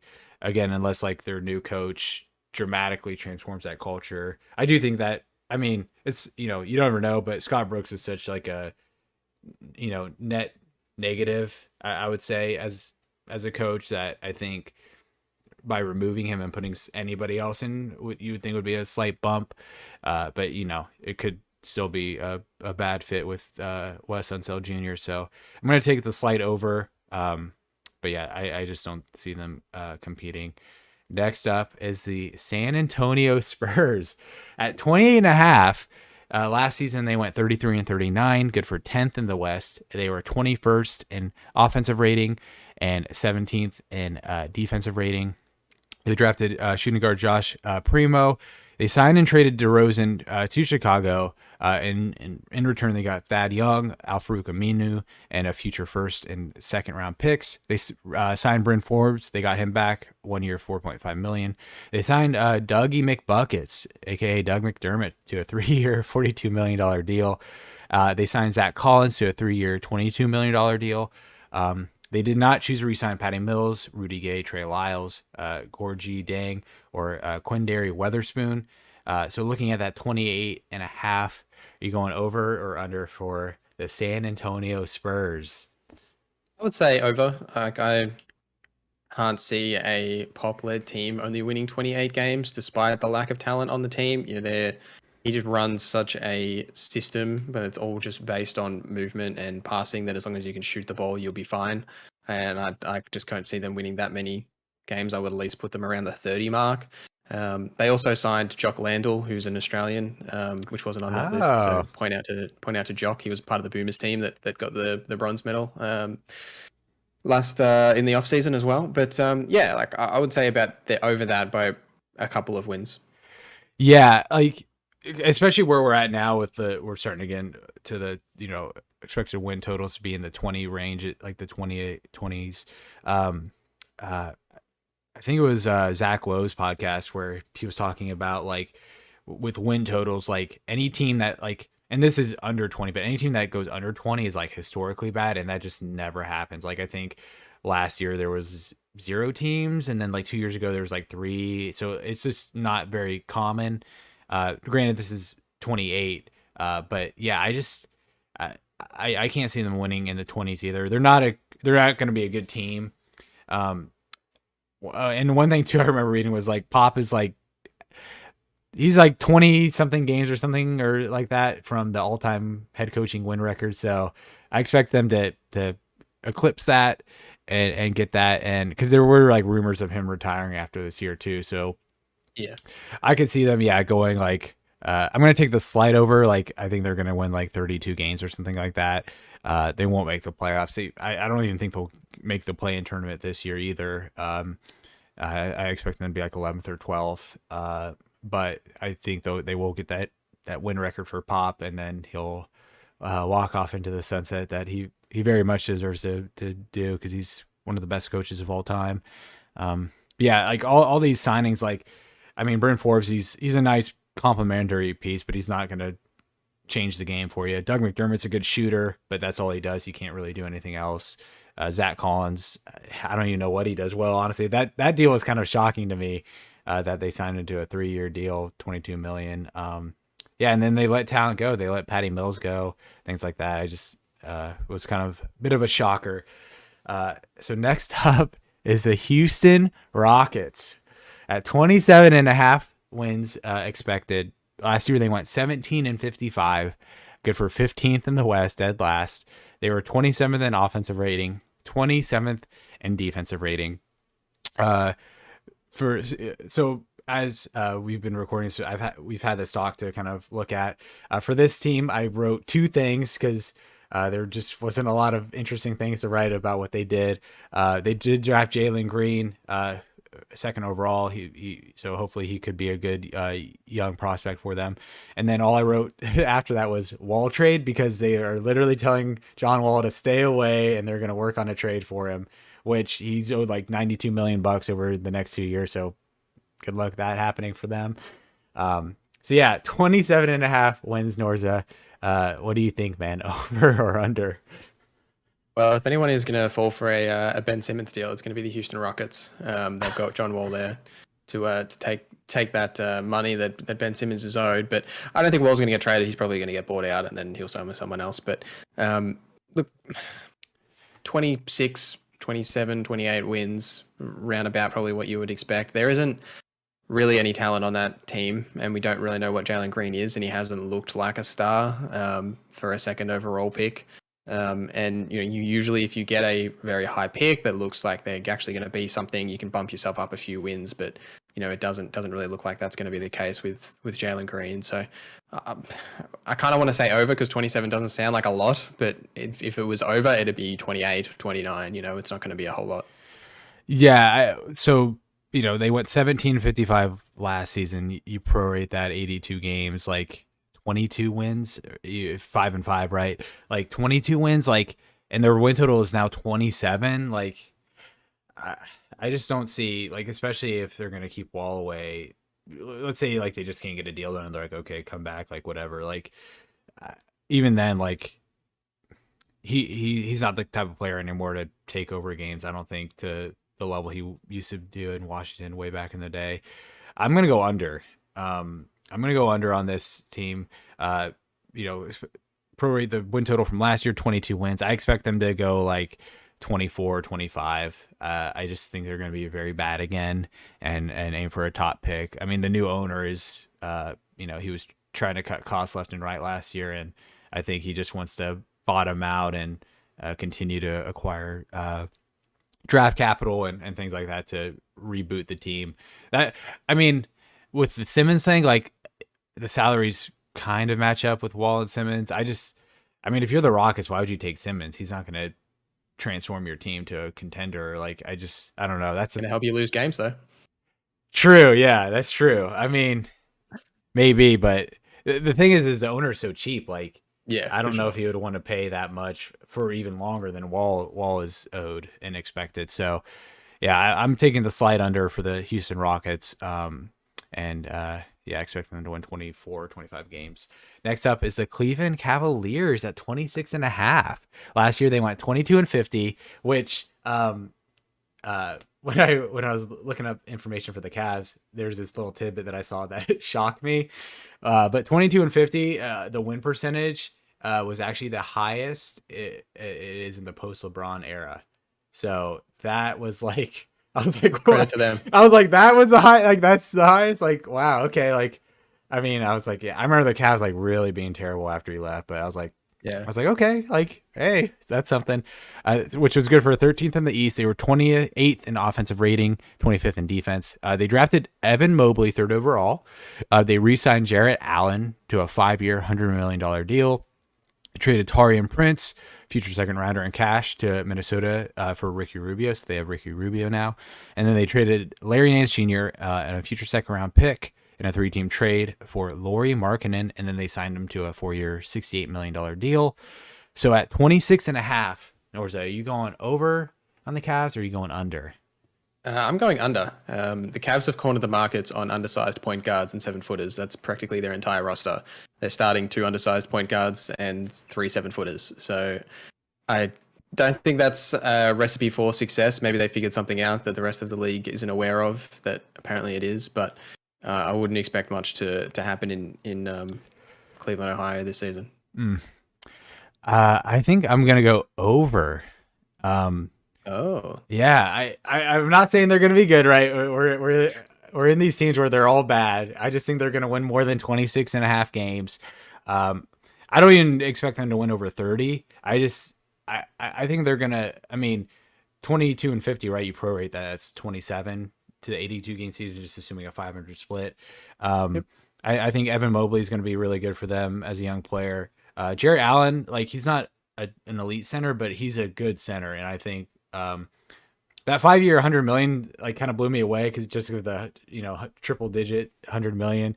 But he's a good player and he's young. He's 23 years old, so he still has plenty of room to grow. Ricky Rubio, he's a solid point guard. He's not a lead or anything like that, but I do think he's a solid guy, and I think he'll help them out. And then I'm kind of banking on Lauri Markkanen, playing a little bit better than he has the last 2 years in Chicago. And then the whole Colin Sexton thing, I'm just banking on them because he's on the trade market, right? So I'm just banking on them moving him for a piece that helps them. Another 7-footer to round out their starting lineup. I just don't see them uh, trading him for like picks or anything, even though they are bad and they do need more assets. And then Garland, I mean, he's looked nice in spots, and just assuming a second, third year bump just for him to get better. So I'm gonna go slightly over 26.5. But yeah, I don't know. It's tough. Next up is the Detroit Pistons at 24.5 wins. Last year they went 20-52, which is good for dead last in the East. They were 26th in offensive rating, 16th in defensive rating. A couple big moves in the offseason. They drafted Cade Cunningham first overall. They re-signed Hamidou Diallo, 2 years, $10 million. They waived and then re-signed Corey Joseph, 2 years, $10 million. And then they signed Kelly Olynyk for 3 years, $37 million. That was like, I mean, I guess that's just like the kind of guy you sign when you're a bad team. Like, I don't know. 24.5. Now, granted, what I said earlier, right? This is like, we're starting to get into the low 20s. So like under is like historically bad for a team. So like 24.5, NorZZa, are you expecting the Pistons to go over or under that? I'm going to say over. I would expect them to be around what Cleveland is listed on here as, right around that 26 mark. That's what I would expect for the Pistons. Cade Cunningham does look good. Obviously, health's going to be an issue for them, and it's not like they're really trying to compete for anything. But Jeremy Grant is good. Sadiq Bey, they've got some good young players that all will probably make a bit of a leap. They'll probably win a few games here and there, and I think Kelly Olynyk is a looter in a riot, meaning that he'll look really good because he can throw up shots and he can look really good on a bad team like he did in Houston. So I think they'll have a good little team, and it'll be interesting to see what happens with Cade Cunningham. But I would say over 24. Yeah, I mean, Cade Cunningham is obviously the first overall pick for a reason, and I mean, their win total is actually a little bit of a dip, or right around that prorated bump from their last season record. So expecting that, 24, 25, like, I mean, last year you brought up Jeremy Grant, like there was something I remember being like his usage rate last year was insanely high, and he actually kind of matched that usage rate with decent efficiency. And so I don't think he's going to be that used. He's going to be used that much this year with working Cade Cunningham and all these other pieces into the team. I just, yeah, like I said, like that low 20s, like it's going to be tough. I'm going to go slightly over, although I don't feel good about it. But I mean, going low on this kind of win total is like really, like you really think they're going to suck. And I just don't see them being historically bad, but they're going to be one of the worst teams again in the league, I think, clearly. So I'm going to go like slide over, like literally like 25 wins. Like I don't think they're going to compete for anything at all, really, except like Shaq and a fool maybe. Next up is the Oklahoma City Thunder, 23.5 wins. Last year they went 22-50. They were 14th in the West, 30th in offensive ratings, 26th in defensive rating. They traded Al Horford, Moses Brown, future second rounder, to Boston for Kemba Walker, future second round pick, and 16th pick. They later bought out Walker's contract. Then they traded the 16th pick for two future seconds. They traded the 36th and 34th to New York for a 32nd. They drafted Josh Giddey for the 6th round pick, or first round 6th pick. They traded a second rounder to Utah for Derek Favors. They re-signed Mike Muscala. And then they extended SGA to a 5-year, $175 million supermax. So they're assembling more picks as always. And then I did read that even though they got the 6th pick in the draft, like they had a bunch of like pick swaps potentially, and they just didn't hit on any of them with all the trades they went. So they kind of got unlucky in that regard. But yeah, 23.5. Last year they went 22-50. NorZZa, are you expecting them to go over that or under that this year? Maybe slightly over. I think SGA is a really good player, but realistically, they're not really attempting to be anything special. They're really just trying to grow these young guys. And Josh Giddey has looked pretty good. He's another Australian as well, so it'd be interesting to see what they do turn out like. But maybe slightly over 23, 25-ish around that mark. But yeah, like I think this is more or less where they should be. Yeah, I'm gonna go over just because, yeah, it's like so low. Like I just can't see them winning anything less than 24, 25 games. Yeah, SGA is a nice player. Lou Dort, he's a nice player as well.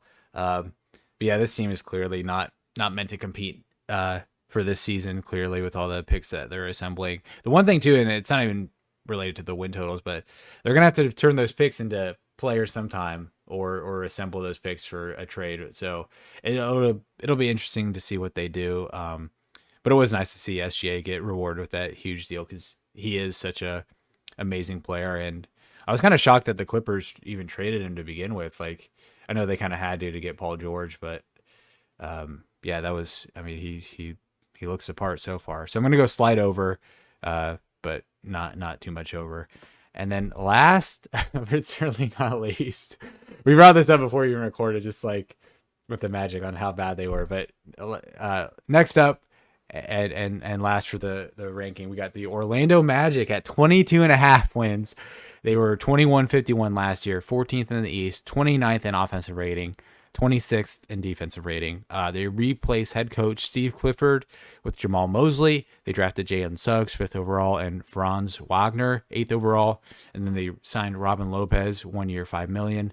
Those were some of their bigger moves in the offseason. So I'll go first. And I think they're going to go under. I think they're going to be really bad this year. Like their roster construction, like you were talking about the Cavs roster construction, like this roster makes no freaking sense. Yep. Clearly, Steve Clifford wanted to get out of there because he kind of knew that they were resetting the team again. Jamal Mosley, I believe he's a first-time head coach, so I just don't know what he's going to bring to the table. Yeah, I mean, like, just looking at all their team, like Mo Bamba, like, he just has not made an impact yet. What's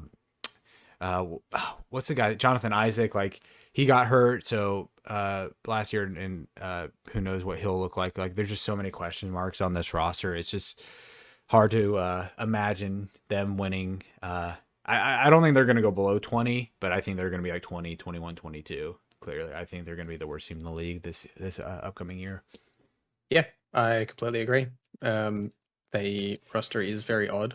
They have 3 point guards that all should have the ball in their hand that they're trying to develop. Cole Anthony, RJ Hampton, and Marky Bolts. Get his first name. Yeah, Markel. Yeah. Markel. Yeah. That's a recipe for disaster when you're trying to develop 3 different point guards all at the same time that are all going to share the ball, and they haven't really got any wings. They haven't got any value in any of their real positions. Like I fully expect them to be around that mark or even worse. They're not going to be good this season at all. Yeah, they did get with the Boots trade, they did get a couple nice unprotected or lightly protected picks, so those could turn out to be pretty nice depending on how the Bulls do these next couple of years. So that could help them out potentially, but yeah, I mean their own pick is going to be pretty sweet too. So. But yeah, that's it. We went through all the win totals of all 30 teams. Yeah, I'm not sure what you're up for, NorZZa, but like maybe like a mid-season check-in or end of season check-in just to see how we all did and just talk more hoots maybe. But I had so much fun, man. Thank you for joining me on this adventure.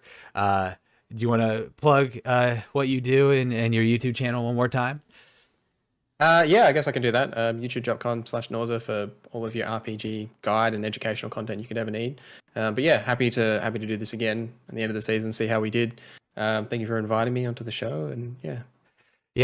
This is my first time doing a sports podcast. So like, I mean, like you, I live and breathe sports, and so when you were like, I want to be on more podcasts, I was like, oh, like I definitely like. I mean, you're an amazing content creator, and I was like, I bet he isn't getting asked to do any NBA stuff. So I was like, let's do an NBA podcast just because it's, it's full swing. It's so exciting to get into a new season every year, and really appreciate you taking the time out of your day to do this with me. And yeah, thanks for watching, everybody. If you're still here, make sure to like, comment, subscribe, check out NorZZa's content. He is incredible. like it's insane how good he is, but check it all out, guys. And thanks for watching, and we'll see you next time.